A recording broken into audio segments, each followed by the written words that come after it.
नवनीरदाभा पीताम्बरा तरुणबिम्बफलाधरुष्टा पूर्णेन्दुसुन्दरमुखारविन्दनेत्रा कृष्णात् परं किमपि तत्त्वमहं गोविन्दं गोकुलानन्दं गोपालं गोपवल्लभं गोवर्धनधरं धीरं तं वन्दे गोमतीप्रियम्। सर्वमङ्गलमङ्गल्ये शिवे सर्वार्थसाधिके शरण्ये त्र्यम्बके गौरी नारायणी नमोस्तुते नारायणी नमोस्तुते।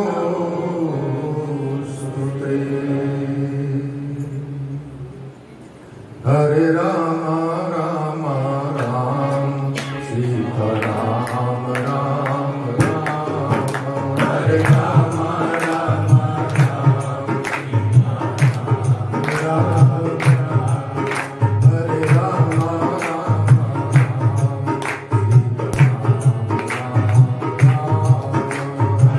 राम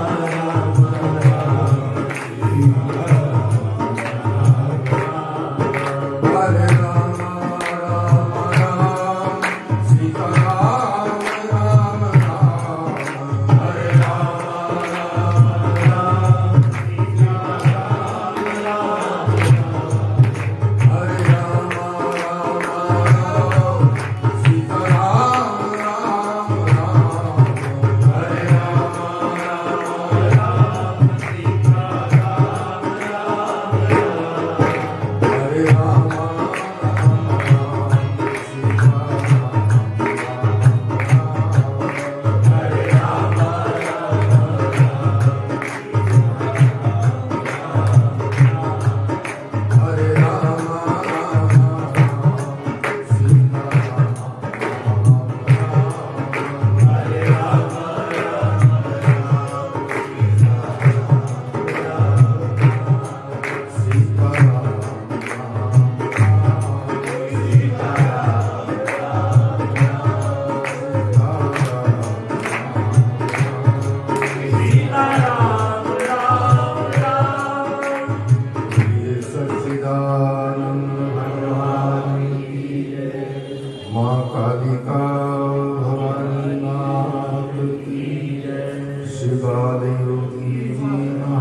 माँ भगवती के चरणों में वंदन करते हुए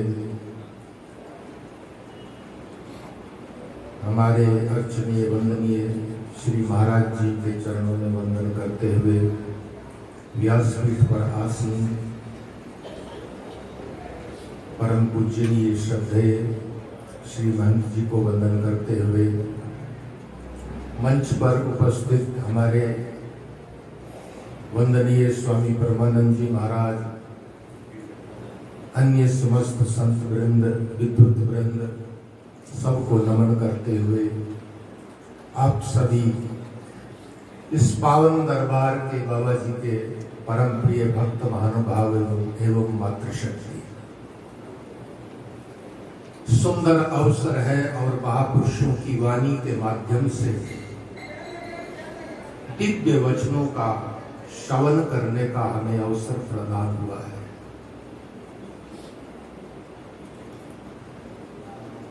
वस्तुतः हमारे जीवन की शक्ति जब यथार्थ दिशा में जाती है तो जीवन का कल्याण सहज निश्चित हो जाता है। सर्व रूप में विद्यमान वो एक ही सत्ता है, वो शक्ति ही सर्वत्र है। वही शक्ति विविध रूप में विविध अवतार लेकर के आती है और अपना अपना कार्य, अपनी लीला करके सृष्टि के ऊपर एक नया आदर्श स्थापित करके और पुनः वो शक्ति अपने धाम में ही अवस्थित हो जाती है। भगवान राम का जिस समय अवतार हुआ, मर्यादा पुरुषोत्तम भगवान राम धरती के ऊपर आदर्श लीला करने के लिए आए। भगवान के जीवन में, उनकी लीला में अनेक लोगों का स्थान था। अनेक ऋषियों का रघुवंश के साथ, भगवान के साथ बड़ा दिव्य संबंध था। उनमें 2 ऋषि तो ऐसे थे जो रघुवंश के इतने निकट थे, जिनके बारे में क्या वर्णन करें। वो थे भगवान वशिष्ठ और विश्वामित्र जी। वशिष्ठ जी तो रघुवंश के कुलगुरु ही है और विश्वामित्र जी का रघुवंश के साथ ऐसा संबंध है कि भगवान विश्वामित्र जी के साथ गए हैं, यज्ञ रक्षा की है, बड़ा अद्भुत संबंध है। किंतु इन महापुरुषों का, इन ऋषिगणों का इतनी बड़ी उच्च अवस्था होते हुए भी, इतने बड़े बड़े ब्रह्म ऋषि हैं, उनको भी भगवान का जो संग मिला वो एक सीमित संग मिला। वशिष्ठ जी महाराज के आश्रम में भगवान स्वयं शिष्य बन करके गए, विद्या प्राप्त की, संग प्राप्त हुआ, विश्वामित्र जी को भी राम का। किंतु प्रसंग पूरा हुआ, उसके बाद भगवान लौट कर आए। विश्वामित्र जी को भी संग मिला, जब यज्ञ रक्षा के लिए गए, आगे विवाह आदि प्रसंग हुए, लौट कर आए। विश्वामित्र जी भी अपने साधना के लिए चले गए। लेकिन एक तीसरा वर्ग ऐसा था, जिस तीसरे वर्ग को भगवान ने इतना अपनाया कि सबसे अधिक वही लोग परमात्मा के निकट रहे। और ये तीसरा वर्ग था वानर भालू इत्यादि। हनुमान जी महाराज को भगवान का जो इतना सानिध्य और स्नेह मिला, इसके पीछे आखिर कारण क्या था? भगवान का इन लोगों को इसलिए इतना स्नेह मिला और ये इसलिए भगवान के इतने निकट रहे क्योंकि इन लोगों ने अपनी शक्ति का 3 कार्यों के लिए उपयोग किया। शक्ति तत्व तो सबके भीतर है, किंतु जब उसका सही उपयोग होता है तब वो परम सत्ता प्रसन्न हो जाती है। भगवान ने इनको ऐसे अपनाया, उसके पीछे कारण था, इन्होंने अपनी शक्ति का 3 वस्तु के लिए बड़ा दिव्य उपयोग किया, इसीलिए भगवान को ये प्रिय हुए। पहला कार्य इन्होंने क्या किया? इन्होंने सीता जी की शोध की। जब सीता जी का अपहरण हुआ, रावण ले गया, अशोक वाटिका में सीता जी है, सीता जी की शोध करने का कार्य इन लोगों ने किया। अपनी शक्ति का उपयोग इन्होंने सीता जी की शोध में किया। सीता जी क्या है? सीता जी साक्षात जगदम्बा है, साक्षात शक्ति है, साक्षात भक्ति है। अर्थात जीव जब अपनी आंतरिक ऊर्जा का, अपनी भीतरी ऊर्जा का, अपनी शक्ति का उपयोग भक्ति की प्राप्ति के लिए करेगा, तब परमात्मा को वो जीव अतिशय प्रिय होगा। सीता जी भक्ति की प्रतीक है। इन वानर भालुओं ने अपनी शक्ति को भक्ति की प्राप्ति के लिए, भक्ति को पाने के लिए इन्होंने ऐसी अपनी शक्ति का उपयोग किया कि ये भगवान के प्रिय हो गए। दूसरा कार्य इन लोगों ने किया, इन्होंने भगवान की सेवा करते करते राक्षसों का संहार हो पाए लंका में, उसके लिए भगवान की आज्ञा से इन लोगों ने सागर के ऊपर सेतु का निर्माण किया। अपनी शक्ति का उपयोग सागर के सेतु के लिए इन्होंने किया। ये सागर के ऊपर सेतु का निर्माण क्या है? ये सागर पे सेतु का निर्माण समाज की एकता का प्रतीक है। ये सेतु का जब निर्माण हुआ तो भगवान लंका में गए, लंका में जाकर राक्षसों का संहार हो गया और विभीषण को राज्य मिल गया।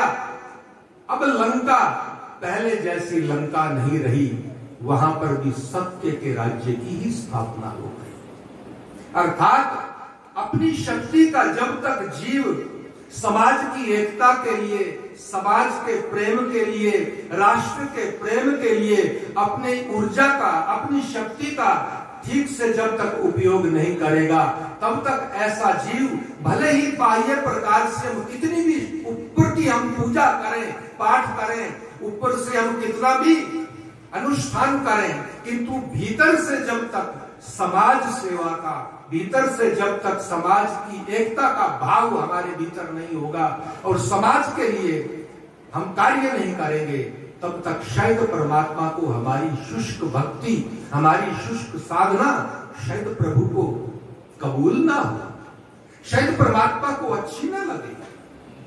तो दूसरा कार्य, अपनी शक्ति का उपयोग इन लोगों ने सागर के ऊपर सेतु का निर्माण किया। इन्होंने, ये सेतु प्रेम का प्रतीक है, ये सेतु जो है समाज की एकता का प्रतीक है, ये सेतु जो है राष्ट्र की रक्षा का प्रतीक है।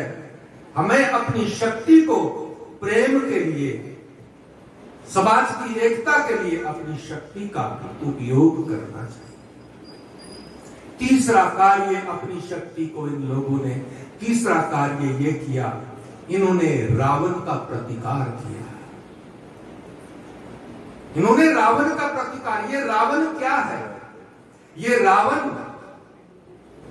रावण मोह है, ये रावण ही अहंकार है, ये रावण ही दुर्गुण है, ये रावण बाहर नहीं है, ये रावण हमारे भीतर भी है।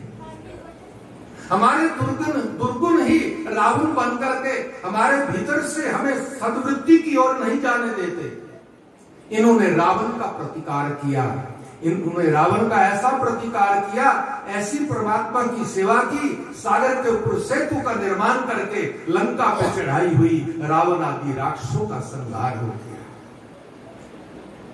तो हमें अपनी शक्ति का उपयोग अपने भीतरी जो दुर्गुण है, उन दुर्गुणों को मिटाने के लिए, उन दुर्गुणों से ऊपर उठने के लिए जब तक हम ठीक से अपनी शक्ति का, ऊर्जा का उपयोग नहीं कर पाएंगे, तब तक हम ना तो परमात्मा की प्राप्ति कर सकते हैं, ना ही हम अपने वास्तविक स्वरूप को हम जान सकते हैं। तो शक्ति हमारे भीतर है। परमात्मा ने सर्व प्रकार से हमें संपन्न बनाया है। हमारे पास ज्ञान शक्ति भी हमारे भीतर ही है। परमात्मा ने हमको ऐसी दृष्टि दी है जिस दृष्टि से हम अच्छाई बुराई का निर्णय कर सकते हैं, किंतु जब तक हम अपनी दृष्टि को महापुरुषों के चरणों में रखकर और महापुरुषों के मार्गदर्शन के अनुरूप अपनी दृष्टि का उपयोग नहीं करेंगे, तब तक हम संसार में चलते फिरते, उठते बैठते हुए भी सार और असार वस्तु का निर्णय नहीं कर पाएंगे। दृष्टि सबके पास है और ये सृष्टि दृष्टि की है। जैसी हमारी दृष्टि वैसी ही सृष्टि है। हम जैसा इस दृष्टि से संसार को देखेंगे, हम किसी में अच्छाई देखेंगे तो अच्छाई दिखेगी, किंतु अच्छाई में भी यदि बुराई देखना है हमको, दृष्टि यदि हमारी पवित्र नहीं है, तो कई बार हम योग्य स्थान के ऊपर पहुंचने के बाद भी हम अपनी दृष्टि से उस वस्तु को पहचान नहीं पाते। हम वहां पर भी अपनी दृष्टि का गलत उपयोग करके अच्छाई में भी बुराई हमको दिखने लगती है। सद्गुरु क्या करते हैं, महापुरुष क्या करते हैं? महापुरुष हमको केवल एक दिव्य दृष्टि प्रदान करते हैं। गीता में अर्जुन को भगवान ने क्या दिया? अर्जुन को एक दिव्य दृष्टि ही तो दी, एक ज्ञान की दृष्टि, एक ऐसी दृष्टि जिस दृष्टि से अर्जुन फिर ये समझ गया कि ये संसार तो आसार है। जिनको मैं अपना मान रहा था, वस्तुतः ये कहां अपने हैं, ये कहां जीवित है। जिनको मारने में मुझको भय लग रहा था, ये तो परमात्मा की लीला मात्र है। संसार है कहां? संसार तो हमारे मन की कल्पना है। हमारे मन से हमने इस संसार को बसाया। तो भगवान क्या करते हैं, सद्गुरु क्या करते हैं, सद्गुरु दिव्य दृष्टि देते हैं। सत्संग के माध्यम से हमें उस दिव्य दृष्टि को प्राप्त करना है, जिस दृष्टि से फिर हम उस परम तत्व को जान सकें, उस परम तत्व को समझ सकें। अपनी शक्ति का उपयोग हमें भक्ति के लिए करना है, अपनी शक्ति का उपयोग हमें समाज के एकता के लिए करना है, अपनी शक्ति का उपयोग हमें राष्ट्र की एकता के लिए करना है, अपनी शक्ति का उपयोग हमें धर्म के लिए करना है, अपनी शक्ति का उपयोग हमें पुरुषार्थ के लिए करना है, अपनी शक्ति का उपयोग हमें सेवा के लिए करना है। और महापुरुषों ने जो मार्ग हमें बताया है, शने शने उस मार्ग के ऊपर चलते रहना है, चलते रहना है। चरे वेद, चरे वेद, चरे वेद। यदि रुक गए तो बात बिगड़ गई।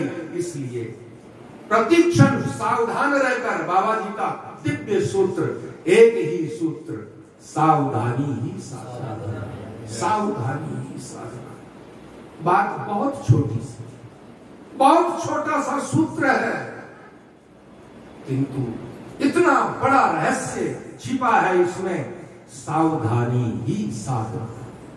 प्रत्येक कार्य में सावधानी की आवश्यकता हो, प्रत्येक कार्य में। आप लौकिक कार्य में भी थोड़े से असावधान हो जाएं तो वो लौकिक कार्य भी बिगड़ जाता है। फिर अध्यात्म में तो बहुत सावधानी की आवश्यकता है, भक्ति मार्ग में तो बहुत सावधानी की आवश्यकता है।